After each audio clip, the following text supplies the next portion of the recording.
Hi guys, and welcome back to my channel. If this is your first time watching, my name is Abby, and today I will be teaching you guys how to make the most of your time and money on your thrift trip. First thing that I have for you is the first thing that I do whenever I go into a thrift store. I always start my thrift trips by checking out the shoes or accessories. Those sections are generally the least overwhelming to go through. If you're going through racks, sometimes it can be really hard to push them apart and actually look at the items, but that's usually not as difficult whenever you're looking at shoes or bags. If you feel like you're someone who's easily overwhelmed or frustrated by the amount of inventory that thrift stores have and going through it, then finding something from one of those sections might help you keep going through your thrift trip. One of the best ways to make the most of your thrift trip is to make a Pinterest board. There is no reason why you can't treat a thrift store like a mainstream store. If you have a good sense of what your personal style is, then pin some ideas of what sorts of silhouettes, fabrics, or patterns that you're going to look for whenever you're thrifting.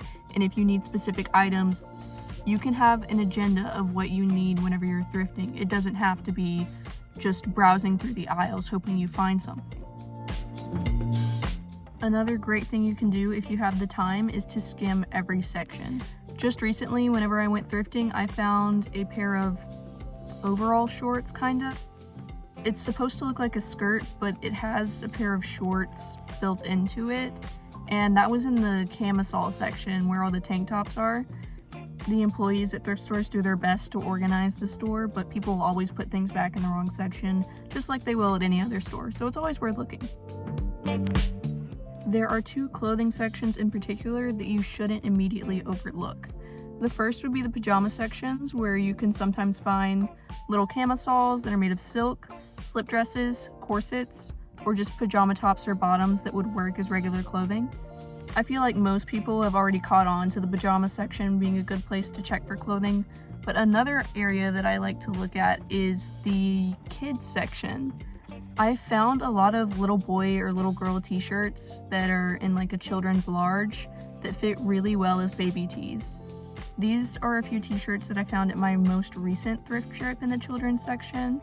I think that they're super cute, the graphics are way better, and they're $1 or so cheaper than the adult version of t-shirts.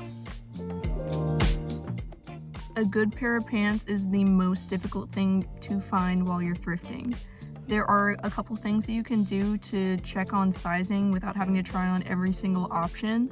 The first that you can do is wrap a pair of pants around your neck. If the ends of the pants touch, then it most likely fits you. There's one other trick that you can use. You can hold up a pair of pants starting at your belly button and then wrap it back to your spine. If there is extra fabric, then they are too big. If they do not reach your spine, then they are too small for you, most likely. The size of women's jeans can vary so much by brand, so it's just much more efficient to use one of those tricks to figure out what fits you than looking at the actual labels. When I'm looking for jeans, I go through the rack facing the backs of the jeans, if that makes sense. Most of the better brands like Levi's, Calvin Klein, and other brands like that have tabs on them, so I can figure out which ones are the designer or just higher quality pieces. The last and most important piece of advice I'm going to give you is to do a final review of your clothing. You should always try on every pair of bottoms, dresses, and tops, no matter how well you think they're going to fit you. When I try on an item, I'm way more likely to see some stains, wear, or damage to a clothing that I didn't see whenever it was on the hanger. Even beyond trying on clothes and seeing if they fit you, you need to do a final check-in with yourself on if you're going to realistically wear this item. You can find an objectively great piece of clothing that's extremely trendy or just by a great brand and it not fit into your personal style or your lifestyle.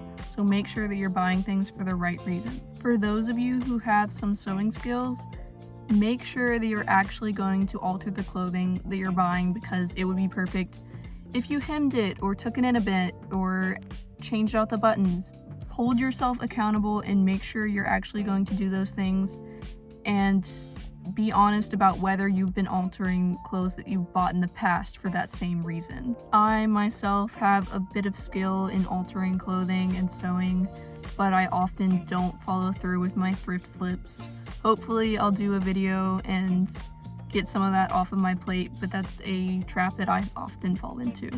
Those are all of the tips that I have for you guys. I hope that this video was informative and helpful, and that my tips weren't too common knowledge.